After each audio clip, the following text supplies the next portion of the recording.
Hi viewers, this is KPG studies.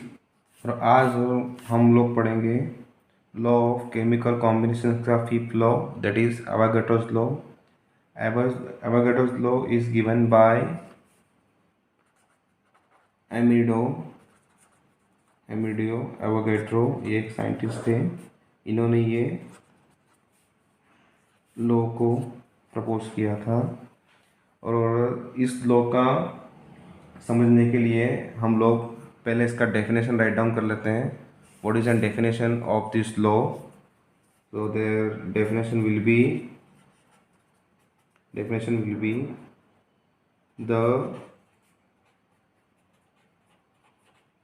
equal volume of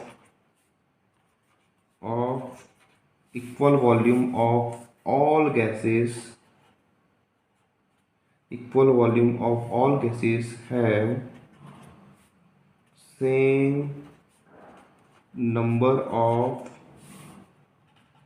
molecule at constant temperature and pressure।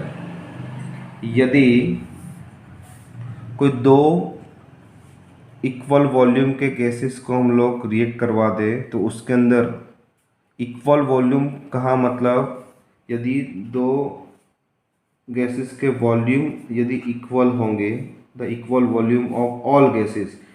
हम लोग all gases में दो ही gases को लेते हैं, ये सिर्फ एक गैस के बारे में बात कर रहा है ये।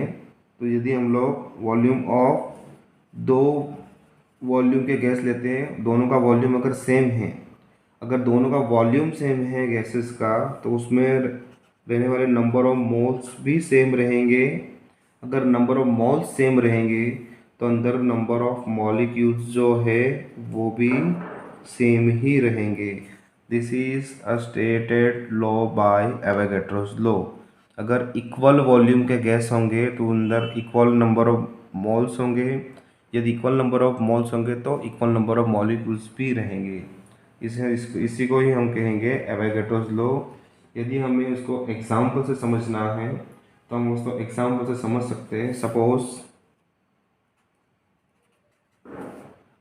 सपोज यदि हमने 2 मोल्स ऑफ हाइड्रोजन लिया प्लस 1 मोल्स ऑफ ऑक्सीजन, क्योंकि हमने आगे कोई कोएफिशिएंट लगाया नहीं है इसलिए हम इसको क्या बोलेंगे, 1 moles gives 2 moles of H2O molecules in the gaseous form। Is it clear? अगर यदि 2 moles है तो हम इसको लिखेंगे 2 वॉल्यूम। 2 moles के लिए हमने 2 वॉल्यूम लिखा है। यदि यहाँ पे कुछ भी लिखा नहीं है, मतलब हम मान के चलेंगे that is coefficient 1 means 1 volume, तो हम लिखेंगे 1 वॉल्यूम। सो 2 वॉल्यूम से हमें क्या मिल रहा है, 2 moles ऑफ H2O मिल रहा है।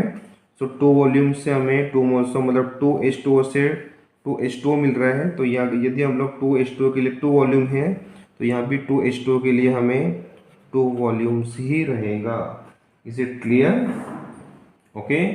यदि 2 वॉल्यूम है तो अंदर नंबर ऑफ मॉलिक्यूल्स भी कैसे रहेंगे, सेम ही रहेंगे। सपोज मान के चलेंगे कि दिस इज 100 ml, इसका वॉल्यूम हमने 100 ml मान के चला। अगर 2 वॉल्यूम के लिए 100 ml है तो 1 वॉल्यूम के लिए हाफ हो जाएगा, means how many ml, 50 ml। यदि 2 वॉल्यूम के लिए 100 ml है तो यहाँ पे भी 2 वॉल्यूम के लिए कितना हो जाएगा, 100 ml। Is it clear? Okay.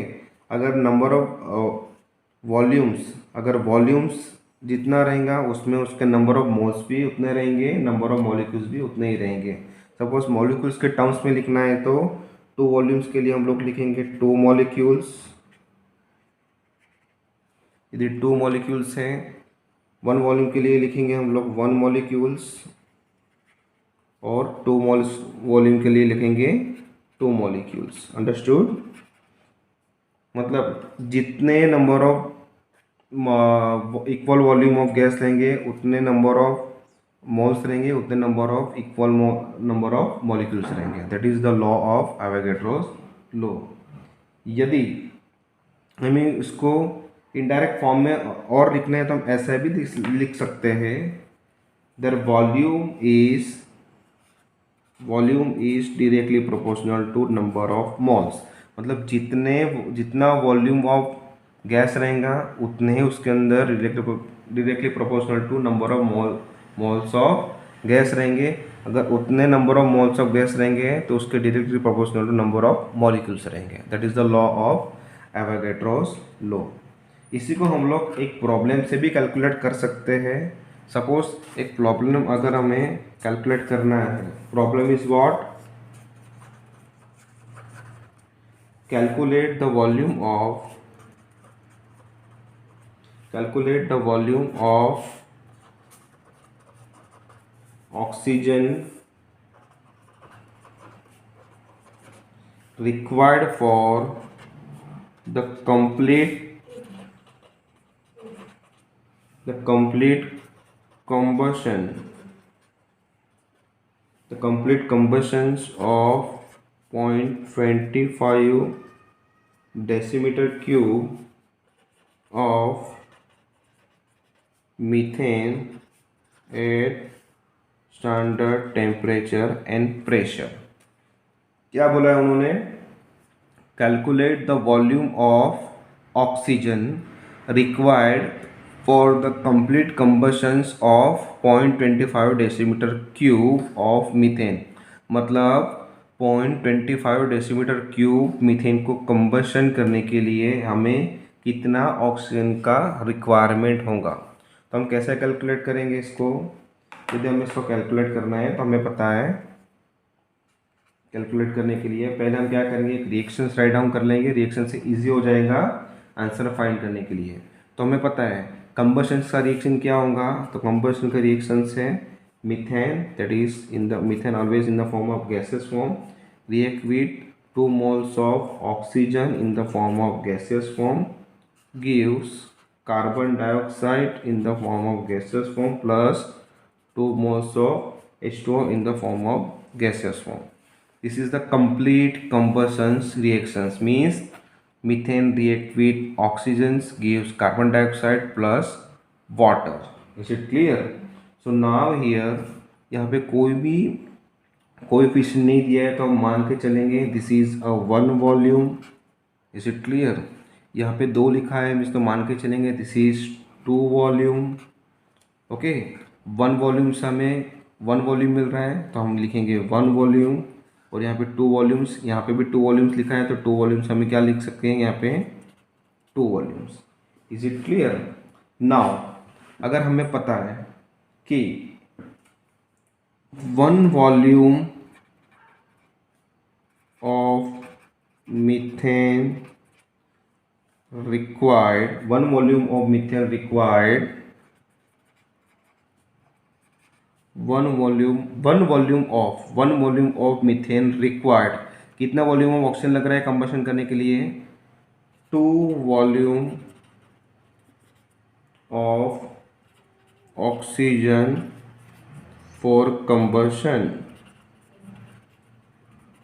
ये हमारे पास स्टैंडर्ड से, यदि हमें पता है कि 1 वॉल्यूम ऑफ मीथेन रिक्वायर्ड है, 1 वॉल्यूम ऑफ मीथेन रिक्वायर्ड है, इसको कंबशन करने के लिए हमें 2 वॉल्यूम ऑफ ऑक्सीजन लगेगा।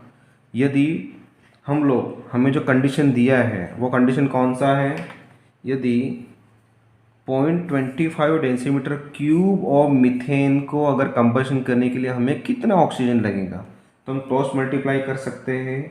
सो 0.25 डीएम क्यूब, इसका वॉल्यूम ही आएगा तो 0.25 decimetre cube of methane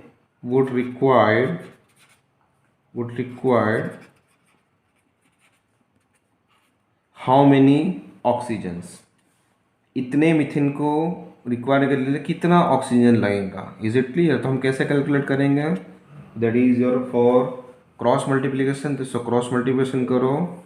so oxygen required for complete combustions of 0.25 decimetre cube is equal to क्या हो जाएगा, इसको यहाँ मल्टीप्लाई कर देंगे तो क्या हो जाएगा 2 into 0.25 divide by 1. So what we are getting what 0.5 decimetre cube. इतना ऑक्सीजन हमें लगेगा 0.25 डेसीमीटर क्यूब मीथेन को कंबशन करने के लिए. This is your problem. Thank you.